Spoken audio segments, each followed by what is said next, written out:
Yazi mina ngithi lapha ngenza kahle ngasho ngafuna udadewenu. Nami ngibona kanjani? Ngoba udadewenu akaze saphuza ubhili. Akaze saphuza. Yabo nje sekuyangicacela manje ukuthi ungazali ukuthi wena ngidlule kwenu. Mhlawumbe kwase kwenziwa na abantu bakithi abangasekho ukuthi awucabanga ukuthi ubhiya ngawuphuza lesi sikhathi khamba udadewethu sekumele ngigade yona ingane le wena wakuyishiya nayishiya nonke. Ngoba yena wakhetha wahamba. Ngithi awucabanga ukuthi ubhiya ngawuthola ngaleso sikhathi ngabona ukuthi kuyaphuzeka uyakwazi ukulala. Yazi yini engakushiyela yona? Ngoba wena ngaleso sikhathi waphinde waqhubeka wangishiya. Esikhundleni sokuthi wena kwafanele njengamanje ubone ukuthi okay usehambile kudadewabo vele nalona ngangimthatha angisase ngiphephela ngalana uyaqhubeka phambili. Uyakhumbula ukuthi ngikushiyela wathi khona. Uyakhumbula lokho okokuqala ngekathi ngikushiyela wathi wena insizwa yadidiziswa. Ngangeke nami phela ngoba wathi waseduze. Phela mina ngijimi insizwa yadidiziswa muyintombi yakho nje umdidizisa umfana. Kwakufanele ngiyivikele impilo yami. Bafanele uyivikele noma wena kahle ngaleso sikhathi wawungazazi ukuthi ufunani. Okay, ngiyakuzwa ke lokhu ke vele sesakwenzeka kwadlula. But ke ingane yami ihlukunyezelwayo.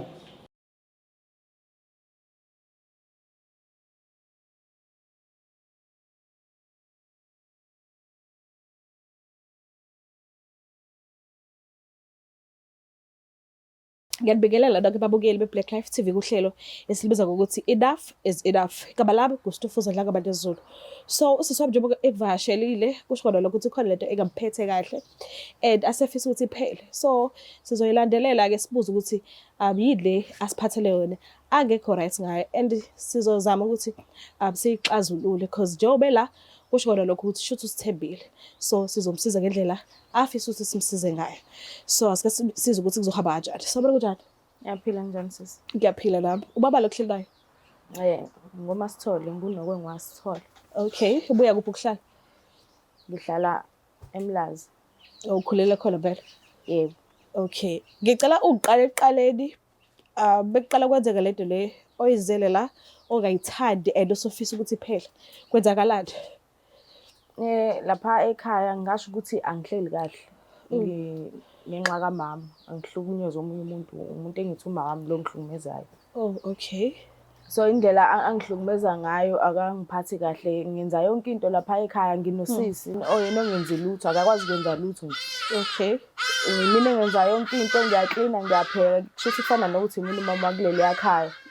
Yena angenzi lutho uma uyaphuza nasebusuku uthuma mina ngiyintombazana ukuthi ngihambe ngiyomfunela obhiya.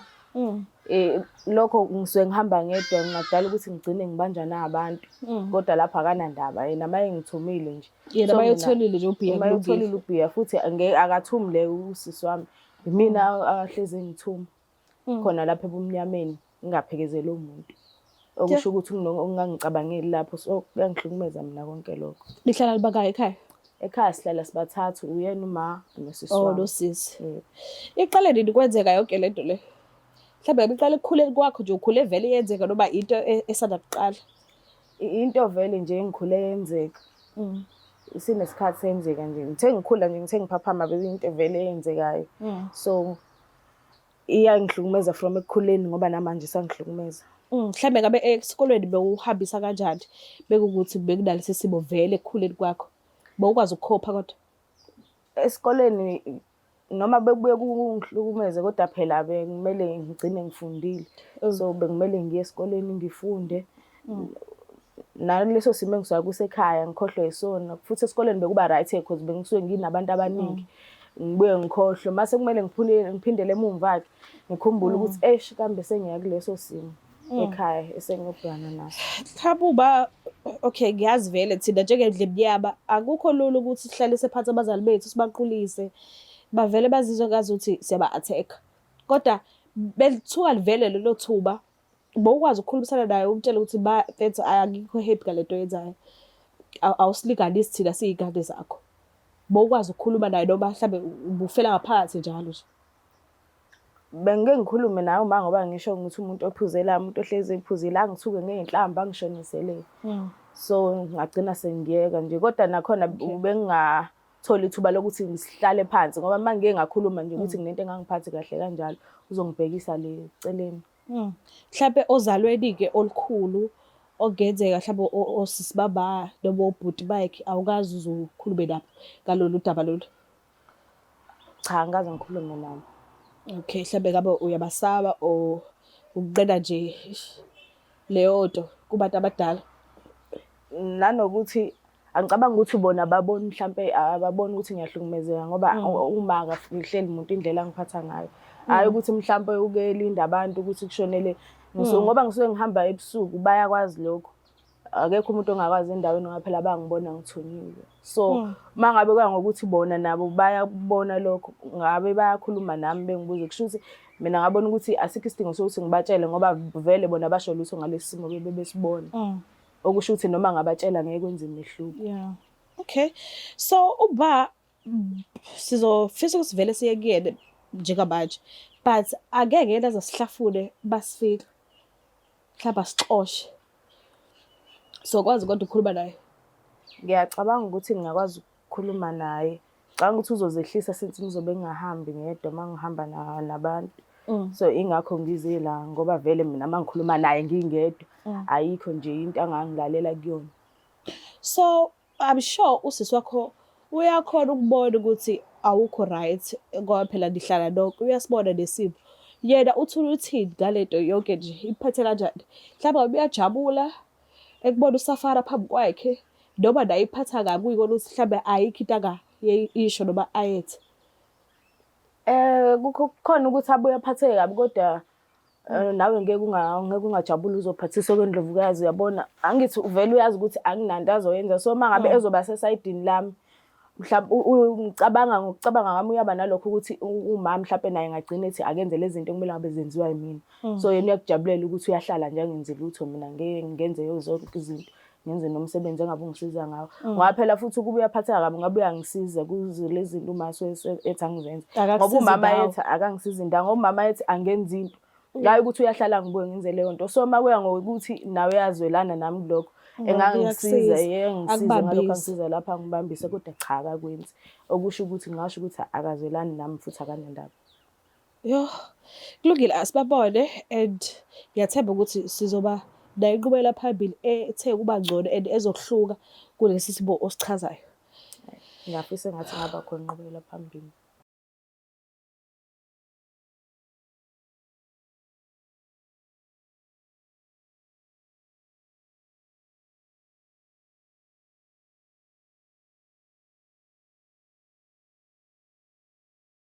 Sithanda sinamukele futhi babukeli beBlack Life TV kuhlelo esibiza ngokuthi Enough is Enough. Sekwenzekile ukuthi safika ekhaya la kaMasithole niyazi ukuthi sihamba ngani. So sisamile nje ngalolu daba. Kodwa ke ngiyacabanga ukuthi nje uma simtholile uzokwazi ukuthi asixazulule lolu daba elasitshele uMasithola aze ngakho la kaBlack Life TV ukuthi ingabe usukaphi. So ke asike sibone ukuthi ingabe kuzohamba kanjani. Sawubona njani? Ngiyaphila nje. Ngiyaphila nami. Ngicela ukuze ikhaya lakho lelo kulona noma uhlalile nje la ekhambeni lesikhathi? Ngiyisabile nje ukuthi ekhaya. Okay. Ubeqinisile undodakazi wakho uMethu uyamzana? Ushilo wathi asamsobona umama wakhe ngezathu thizenike. So uyamazi? Yebo ngiyamazi. Okay. Ungivakashelile la Black Life TV wabhalela kuhlelo ukuthi Enough is Enough ngesimanga sokuthi akekho right. Ushilo sokuhlala kwakhe la ekhaya. Yes, umntwana uyakwenza konke and uyakuhlonipha njengomama wakhe but uthi akekho right nje indlela thizeni and ngingafisa ukuthi umuphe isikhathi kumlaleli nje ukuthi mhlambe ngabe ufuna ukuthini kuwena nokungakho sila. Okay. Ngiyabonga ukuthi Mama, into eyenza ukuthi ngize ngibhalele Black Life ingoba sengabona senganele indlela ongithatha ngayo angithande ngihlukumezile ekukhuleni kwami ngoba namanje sangihlukumeza. So ingakho ngibhalele khona nalokuthi okunye futhi engitholile ngike ngantshontshe izinto ezincane zadadewethu ngifuna ukubona cause indlela ositreatha ngayo ayifani. Mina ngasho ukuthi uyangihlukumeza yena akenzi ukuthi la ekhaya izinto zenziwa yimina ngisho ebusuku mina othunyayo ukuthi ayokuthenga utshwala yena akukho nje akwenzayo. So ngigcine ngithatha izinto zakhe encane ukuthi ukuthi ngiyokwenza i-DNA. So ngabona lapha ukuthi okay ama-results aphumile asho ukuthi asibona abandawonye. So okungenze ngabona ukuthi okay kushuthi indlela yenza ukuthi ushithe kanje yena ngoba eshithwa kangcono ilapho enga-understandanga noma kushuthi ngiyena kushuthi ingane yakho noma kanjani kodwa ngabona ukuthi okushuthi asibona abandawonye. Wena into edala ukuthi wena uzothatha izinto zakho uhambe wenza loo nto othi uyenzile. Isibindi sokwenza lokho uthathe Ngisithathe ukuthi ngiyabona ukuthi indlela esishitha ngayo ayifani. ushithwa kanjani nto? Ayikho into ayenzayo la ekhaya mina owenza Yini la yezwela wenza ini? Mina engihlinayo, mina engiphekayo, yena uyalala Awuyo ufana ntombazane nefoni. wena. Ngiyo ntombazane. Manje wena ubani umdala phathweni? Kodwa lokho akubalulekanga ngalokho. Kubalulekile ngoba phela yena usekwazile ukwenza athi yena umdala usekwazile ukwenza yena izinto zakhe njengamanje semfundisa wena nawe njengomntana omncane. Inkinga lapho-ke ma from ekukhuleni kwami mina ngimazenza izinto akakwazi ngisho ukupheka iparishi. Ngoba wena uvumele ukudlala mina engenza zonke izinto la ekhaya. Ngidlala nini ngoba imina okha amanzi, imina owashayo. Ngisho ngakuthiwa ngisho athi ukhohlwe ukuflash itoilet kumele lifashwe yimina. Ngisho athi ufuna ukugiya ebusuku imina omele ukuthi yena okwazi no ngi-right mama kade nginaka leyo nto and ngikhule ndayo. Hayi ukuthi bengayiboni from ekuqaleni. Ngaye ngathi ngikhuluma nawe ingane kohlakele wena ngoba usungabe ngale wena wazi wangithatha wangisalethela amakhamera la uzokhuluma into ozoyikhuluma ngihlelo ukukhuluma la ngize ngiletha amakhamera ngale ngakhuluma nawe wangakhombisa ukungi-understand wangithatha nje wangibhekisa lena waze wangithuka manje amakhamera azokusiza ngani nawe azokwazi amakhamera ukuhamba ukucingela lokho wena okufunayo ngoba wena uhlulekile wona amakhamera usho azongibona ukuthi mina ngoma ngakho azokubona lokho amakhamera noma ngeke akubone phela kodwa mhlawumbe nginalithemba lokuthi namhlanje uzongitshela iqiniso ukuthi kahle kahle ungani ungiphatha kanje wena ufuna iqiniso yebo ukungizala because angi-understand ngampela ukuthi ungiphatha kanjani umzali wami. Uyenzela nje nabomama bahlaze bephatha ingane zabo baso beyifundisa. Ngiyayibona yonke imizi nami ngiya-understand indaba yokufundisa ingane sengikhulile manje mhlawumbe bengingi-understand ekuqaleni ngisayingane ngimdala manje ngiyawazi right no-wrong. Ukukhuluma nababakho?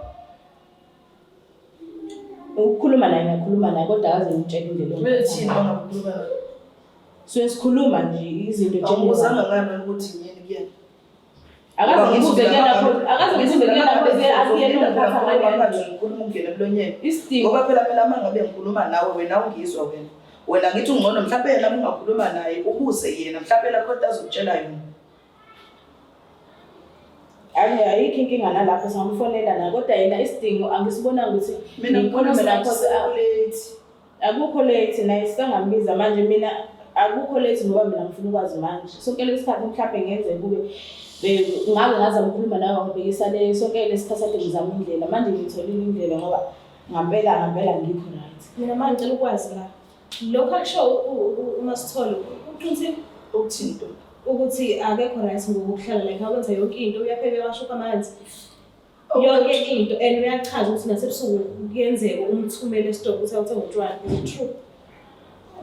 Uyahamba uthenga nanomunye ngiyamthuma ngimthume naye Cha unephutha lapho. Akenzi lutho.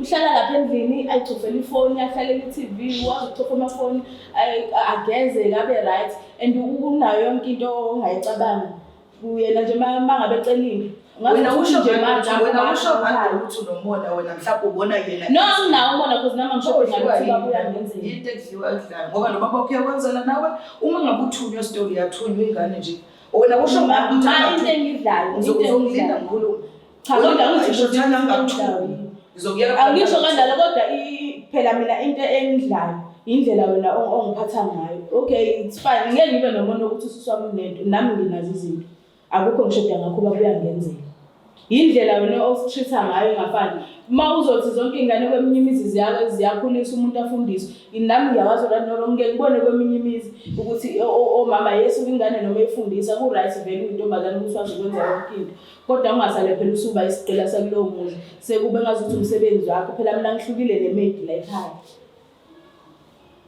Kanti khona la ekhaya uhlala la ekhaya Ahlala la ekhaya bengingasenawo ubudlelwane lonke. angazi ngithanda nobaba Kanjani? Angisho ukuthi uma uzalane uma wami kanjani indawo mawuthatha Azongitshela iqiniso nje ngoba nje ngifuna ukwazi iqiniso ngithathelwa ngilethela ama-TV. Azongitshela lokho bakho. Awufuna ukwazi iqiniso. kanjani uma wami Uzongilalela phela ngoba ufuna ukungilalela ngithi. Anto ngifuna ukwazi iqiniso. So njengamanje yonke into sefanele icace la. Kahle kahle ngizoqala ngokuxolisa. Okay, angiphiki okunye ngikwenza nami kuye ngihlale phansi ngibe ngisole mangicabanga ngibuke nami ukuthi khona okunye sengikwenza kakhulu khona okunye ngibe ngikwenze vele phela kuyingane umntana. Uma wakho washona kwakudadewethu. Udadewethu into eyenzeka ubaba wakho wafika wangishela washela mina. Wathi mangabe ngishela ubaba wakho ngasazomqoma ngimthanda. Ngokuthi yena phela ngifuna ukubuka amandla ami nami ngintombazane nami ngifuna ukwazi ukuthi kahle kahle ngintombi ngakithi. Ubaba wakho washiya mina wagijimela usisi wami wayoshela yena.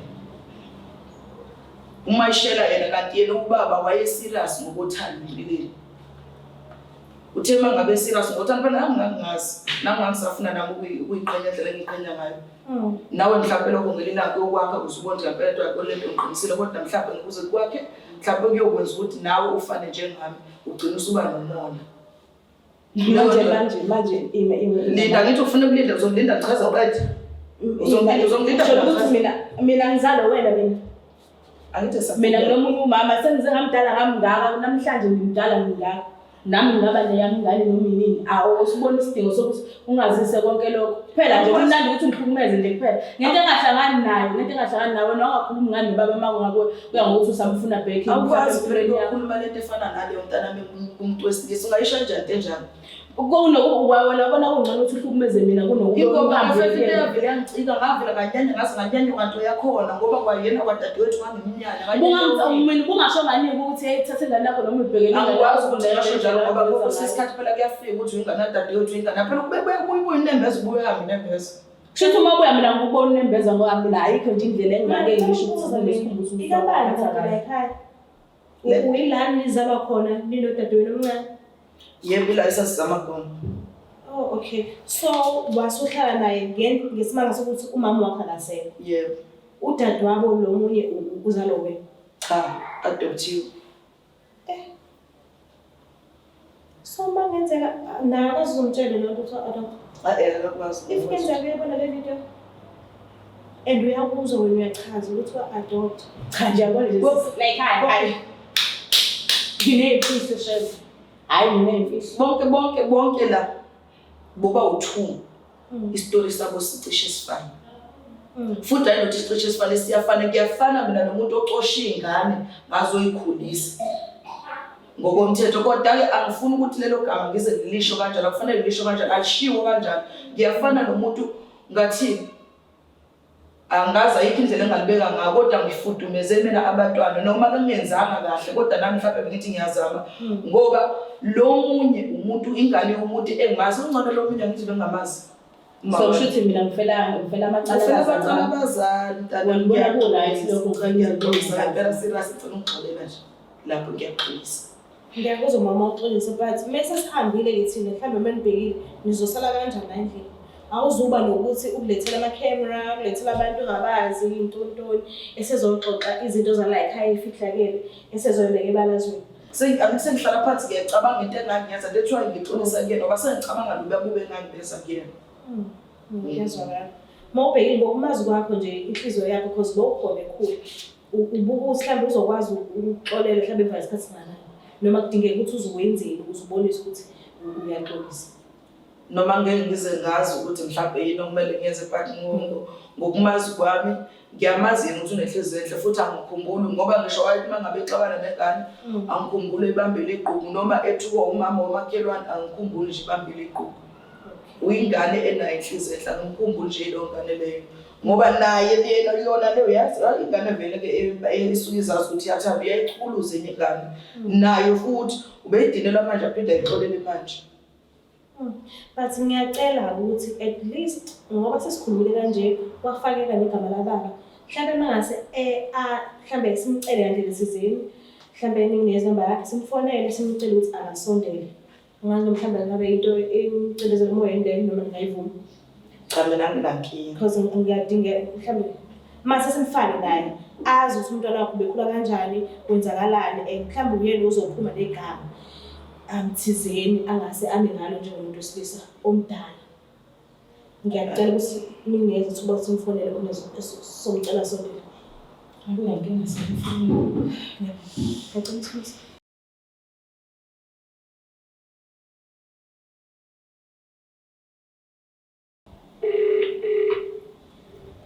Hello? Sawubona, kunjani baba? Hello? Yebo, kunjani? Hello? Inetwork yabheda ila ngaphansi ngani ngizomala ngaphandle. Ngifonela kunyanga. Ufunele la ngiyadla.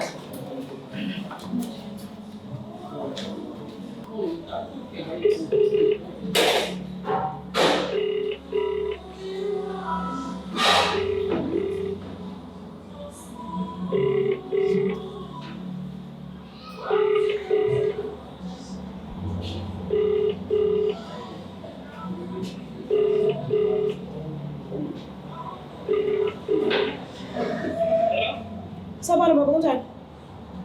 Yes. Ngiyaphila nami. Ukhuluma noSitofuza njengamandezulu from Black Life TV.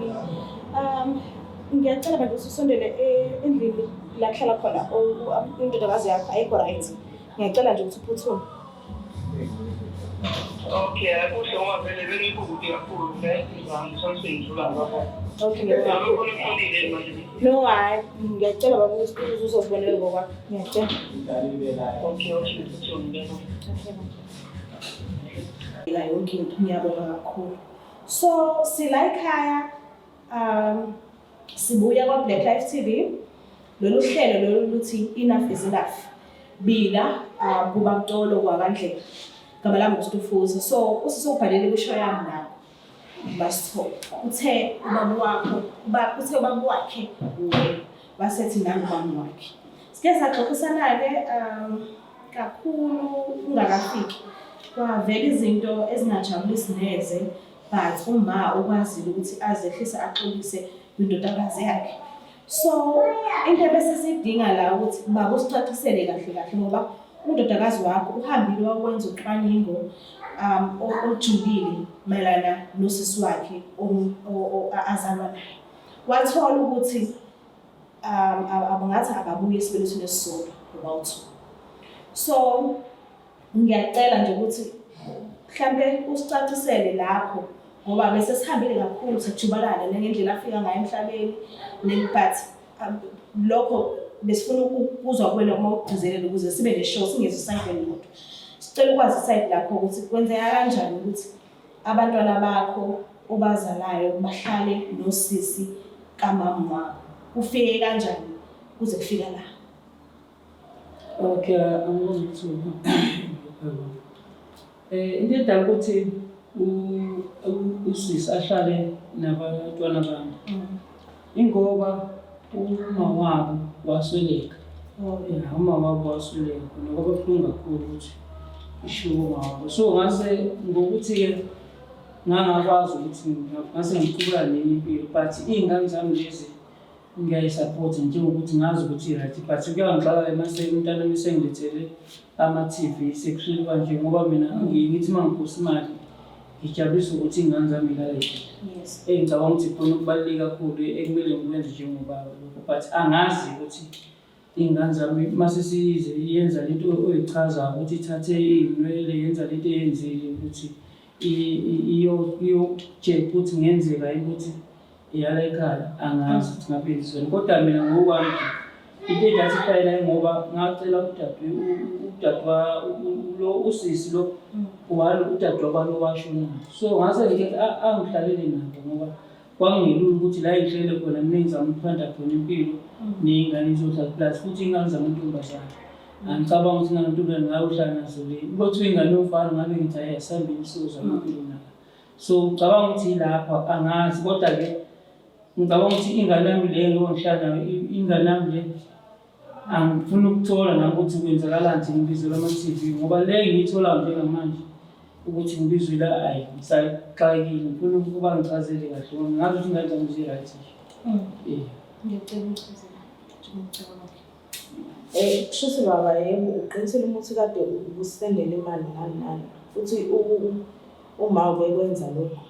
So into edala ukuthi ngize ngiya-Black Life uma from ekukhuleni sisahlala naye nje since ekukhuleni kwethu vele ngoba ngazi yena ukuthi uma nalokho bengiqale namhlanje umsayini mama bengangitreat ngendlela efanayo nesisothu kahle kahle mina bengihlukumeza la ekhaya mina engenza yonke into kahle kahle nje ngifana nemida la ekhaya ngiyapheka from ebunganeni baba ngiyapheka ngenza yonke into mina ayikho into engakwazi ukupheka ngaqala ukupheka ngisamncane kabi ngendlela imama bengitreat ngayo uyangihlukumeza nasebusuku uyangithuma ukuthi ngomthengele ubhiya ngale kokuthi ngiphekezele umuntu akanandaba ukuthi mhlawumbe ngenzeka ngihlangane nabantu mhlawumbe noma besilisa cause intombazane noma ngabanje inkunzi yena mayethola into yakhe ayifunayo mina ukungicabangela cha akanakho nje lo bengibona usanakho ukuba nalo nembezo ukuthi ayibo ngayithuma kanjani ingane yami kusebusuku kungane intombazane Cha kubuhlungu ngizwayo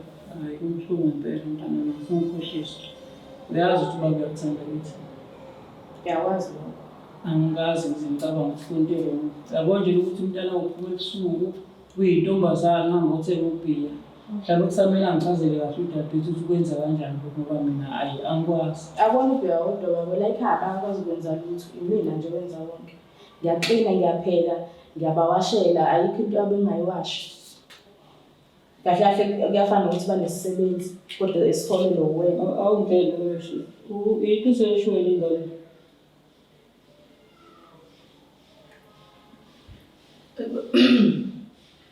yebo kuyiqiniso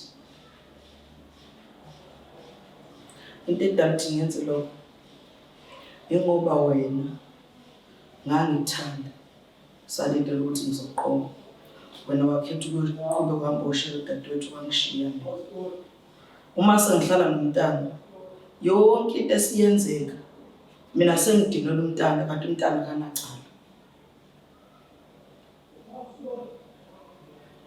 shuthi uqonda ukungitshela ukuthi wena ungambulala umuntu ngenxa yothando ngenxa yokuthi uthanda lokhu ubona ukuthi le ngane waye kungazohlukumeza mina kunokuhlukumeza umphefumulo ngenxa ngoba le ngane lokhuluma naye yayingekho even ngikushela la bengangishela khona yayingekho le ngane yazi ukuthi siphi isidingo sokuthi ihlukumezeke ithume ebusuku iyothengisa ubhiya lapho shuthi nale mali engiyifaka lezi ngasho ukuthi kuyila lengalile ngoba shuthi le mali awuthenga lo bhiya uqonda ungitshela lokho shuthi mina ngiyifaka imali ingane yami yahlukumezeka wona yini edala ukuthi wena phela ukushiya uqhubeka kwangosha dadewethu mase ngibuza nje yini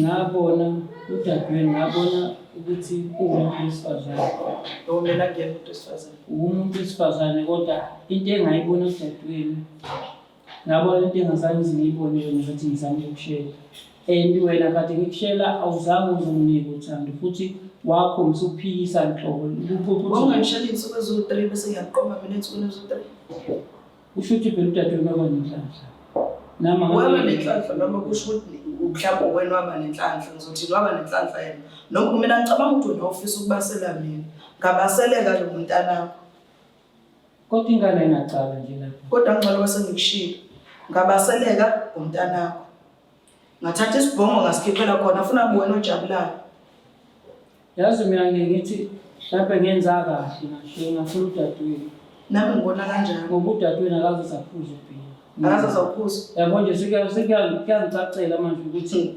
ungazazi ukuthi wena ngidlule kwena mhlawumbe kwase kwenziwa na abantu bakithi abangasekho ukuthi awucabanga ukuthi ubhiya ngawuphuza lesi sikhathi khamba udadewethu sekumele ngigade yona ingane le wena wakuyishiya nayishiya nonke ngoba yena wakhetha wahamba ngithi awucabanga ukuthi ubhiya ngawuthola ngaleso sikhathi ngabona ukuthi kuyaphuzeka uyakwazi ukulala yazi yini engakushiyela yona ngoba wena ngaleso sikhathi waphinde waqhubeka wangishiya esikhundleni sokuthi wena kwafanele njengamanje ubone ukuthi okay usehambile kudadewabo vele nalona ngangimthanda angisale sengiphephela ngalana uyaqhubeka phambili uyakhumbula ukuthi ngikushiyela wathi khona uyakhumbula lokho okokuqala ngekathi ngikushiyela wathi wena insizwa yadidiziswa ngangeke nami phela ngoba wathi waseduze phela mina ngijimi insizwa yadidiziswa muyintombi yakho nje umdidizisa umfana kwakufanele ngiyivikele impilo yami Bafanele uyivikele noma wena kahle kahle ngaleso sikhathi wawungazazi ukuthi ufunani.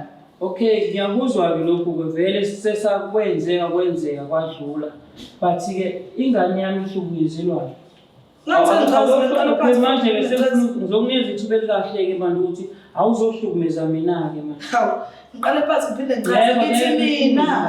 Ingane yami ayenze lutho ingane yami.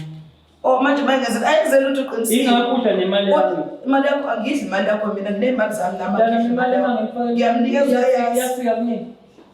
Cha uyasizela-ke zona izinto ngayo. Uyalenzela. Siyakubonga nalokho ngayicha. Siyakubonga kodwa-ke mama le othi ucabanga ukuthi mina sengakhonisa ngakuzama ayikhohlwa mntakwethu khohlwa. Hayi khululeka nami vele sengibongile. Into ebengizokucela yona ukuthi yekela ukuhlukumeza ingane yami. Bathathe vele sebekhulile. Cha baba nakho kunye okushedayo. Uma uveza ukuthi ingane usisi wami omdala njengoba ngangenza i-DNA kwaphuma ukuthi asibona abandawonye.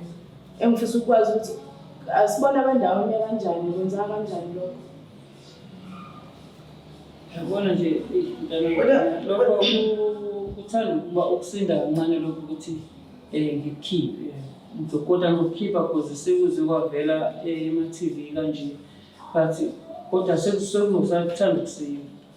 Mntana ngekhathi ngifundisana noma wami. Sathandana kwasho ukuthi asibathole abantwana.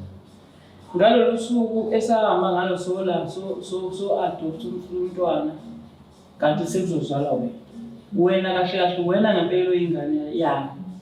Lowana samthola ngesimanga sokuthi sasingabathola abantwana sekuhamba isikhathi eside. Sasesivumelana noma wami. Uma sesivumelana noma wakho sasihamba kanti siyofuna umntwana kanti wena vele usuhleli esifuni sikamama. Angani ume-understand. So mase kwasho ukuthi asekindele ukuthi lo waya simpinisele yabo. Sokufuna sesinamukela noba yithu.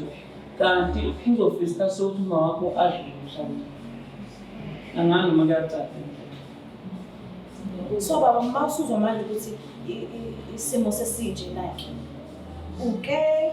Ubasithola nje isikhathi mawuthi uzobabona abantwana bakho ube ubaba ube nenkulumo yababa nendodakazi ubona ngobawuthu.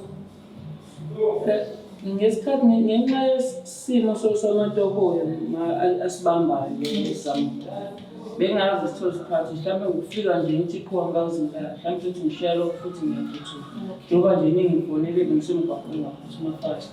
Ngiyeza la ngoba ngizingane ngizo. So angikaze kahle ngibe nesikhathi sokuthi ngixoxisane nengane. Kodwa njengamanje ngizama enye indlela yokuthi ingane ikwazi ukukhulela kwenye indawo. Ufisa ukuhlala nabo. Mhlawumbe ngoba sebekhulile manje mhlawumbe sengingazama ukuhlala nabo sengibona basepini la kahle umuntu uyothanda kahle. La uhleli khona mhlawumbe ngabe ukhona owesifazane omdala ongenzeka ukuthi ukuhlelisene naye. Mhlawumbe uneshock uzokwazi ukubamukela ngendlela right. Bangathi baphuma kwenye ipi kanti bayongena kwenye ipi. Ya ileyo-ke engisafuna uqale ngoba angikwazi ukuthi ngibathathe ngingaxoxisene ngalo kuqala. Ngiqale sixoxe ngale sibonisane ukuthi ngingakwazi yini ukubathatha. Uma ivuma ngizobathatha kodwa uma ivuma sengokuya enganeni zami ngoba ngisadlula ngala sengibone ukuthi ngisempini ngala. Uthi usaxoxa uthi usaba usancenga usawuncenga la uncenga khona ube kokhona la ubabeke khona ngoba indlela okhuluma ngayo awukhombisa ukuthi uyazehlisa mina ngizehlisile emntaneni. Noma ungibona ukuthi akuyona le nhlobo sangaphinde ubuyele kuyona kodwa zehlise phela. Inkinga yakho ukuthi awuvumelananga nothando lwami. Mina ngingaqalela ngesikhathi ukuthi wena ngiqome ngosuku lokuqala uma ngomolo wesibili. Njengoba ngakuzama 3 days wahluleka ngadlula phambili phela amaningi amantombazane. Wangewena wethu wakufuna ngime kuwena. So ngadlula-ke ngathola usisi wakho hayi ngikhohlisa ukuthi ukufa kweyinkinga kodwa nje bengihleli kahle. Sengize ngathona nekabhiya manje hayi cha ngathi kwakufanele kuphela nje ungixolele kakhulu ngalapho cha kodwa ukudlula kwami ngibona ukuthi kwangisiza. Nika nami ngiyakuncoma kulokho. Nami ngiyakuncoma. Mhlawumbe wena ungizwa kahle noma kuphinde ngiqale phansi ngincoma. Ngiyakuncoma ukuthi njengamanje lento ongitshela yona ungitshela manje. kahle kahle vele kusukela kwasekuqaleni awungeke ukuthi ungashela umuntu 3 days bese uyadlula ubona sengathona khona into engalunga no phela futhi kufanele kwazi inhlahla zabantu ayifani ngoba vele wena waqonda ukwenza mina mhlawumbe ukuthi ngidini ngadini wake Nkosi yami. Hayi ngiyabonga ngijabulile ukuzwa ukudinwa kwakho mama niphikise udinwe kahle kodwa ngoba inganami kwazi ukusheshe ingivezile ukuhlukumeza ekuthole kuwo kusho ngisho nengane ephuma esibeleni sakho naye kuzehlukene futhi uma ukwazi ukuhlukumeza ukuhlukumeza nacha okay angikho-ke lapho ngila empelweni wami ukuthi ingane yami ngizoyithatha but ngizothi ngisakhuluma le ngizobe ngiyizamele enye indawo ezohlala kuyona engizokwenza sure ukuthi safe ezohlala kuyona ngisakhuluma ngala yeah awunankinga nalokhu bakusho ngakuthokozela ukuhlala kwenye indawo Ngiyathokozela kakhulu. Noma naye umamkhulu nginenkinga naye usengcolisile. Oh okay so njengoba ungakhulisa xolithile right ungahlala naye Okwamanje ngisafuna ukuphuma kancane kodwa ngisenenkinga naye. Okay ngiyabonga kakhulu ithuba elinikeze lona noma ke bengihamba ngendaba ezibuhlungu nezimbi but ngiyabonga kakhulu nje isikhathi eninikeze sona and ngiyathemba ukuthi izinto sezohamba kahle kusuka manje ukuthi xoxiwe kakhulu ngiyafisa sonke lesi simo lesi sifo ngiyacela nje ukuthi ningiphe ithuba lokuthi thatha indlela nje baba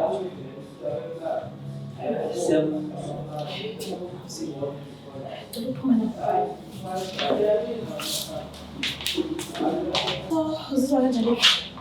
Ubusile mamkhulu and uthola ukuthi mamkhulu wakho namhlanje boza usuma ulisile and uyasazi isitori sokuthi mhlambe yini eyenza ukuthi enze kanje ngoba nakho mhlambe babo wakho waqala kuyena and jikijiki wadlula bayomama wakho biologically ngabe uzizwa kanjani ngayo ke lento le? Ngingasho ukuthi umthwalo wehlile emahlombe noma ngithole okuningi nje bengingakwazi sengibona nalokho ukuthi kuze kwaphuma neqiniso ukuthi umama akuyena lo mama usashona kodwa angifuni ngasho ngibhodlile nomthwalo wehlile emahlombe so impilo kumele iqhubeke. Mana-ke manje i-personality yasisi wakho injani? But if uyayibona le video and jikijiki useyabona ukuthi umama wayewenzani watholakala ini awubona ukuthi leyo nto mhlawumbe izosemahlombe ibe ngaphezu kwakhe mhlawumbe agcine engasanakho ukuthandisisa ngoba nakho uyenze into emva kwakhe boom bese kuphuma ama-results engesho ukuthi azomshwaqisa. Yena ngifuna ungasho ngeke kube kuhle ngeke kube mnandi indlela umuntu ayiyona nje ngeke akuthathe futhi kahle mhlawumbe kuyoba nengxabano phakathi kwethu uzobona ngathi mina ngangilalo futhi angiboni ukuthi ngiyakuthatha kahle ngoba vele espoilekile yena akayini umuntu understand izinto kalula. Okay manje leli thuba leli khisho mababa ukuthi ufuna ukufunela indawo yokuhlala uzizwa kanjani ngalo? Ubusho ukuthi uvele usumxolela umamkhulu ngoqhubeka uhlala endlini uthe manje usafuna ukuphuma ubusho ngoba lapho usapatile noma ubusho nje ukuyinto vele ufuna ukuyenza manje ukuphuma kancane ubusho umoya umshiye nje? Yona into engifuna ukuyenza ukuthi ngithi ukushaya umoya nje kancane ngithi ukuprocessa yonke le nto. So if yenzeka athi ubaba uzohlala naye plus umama lo wahlala naye mhlawumbe ngabe inkinga kuwena noma right ngalokho umjwayele yena qala umama lahlala noma ngimazi kodwa ngimjwayele kodwa bengajabula ukuthi mhlawumbe ngihlale kwenye indawo hayi naye ngoba okwenzekile akade kwenzeka nginaye show noma yena ngeke akwenze futhi kuwezi kakhulu yena asihlobeni nje mhlawumbe nawe sina ngakwenza kumina so ngibona kungcono ukuthi ubaba angifunele yami indawo straight. Okay ngiyathola kakhulu indawo oyitholile noma ungaqondeli ukuyithola but-ke ngiyabonga ukuthi ekugcineni ukwazi ukuthi ukhiphe okwesenhliziyweni wagonyuluka nje wabhodla mhlawumbe uzoba ngathi kuba isikhathi engifisa inhlanhla-ke ukuthi yehlise inhliziyo udlula kuyona yonke lento le kodwa akusho ukuthi phela uzonda kwigazi lakho ngimzonda.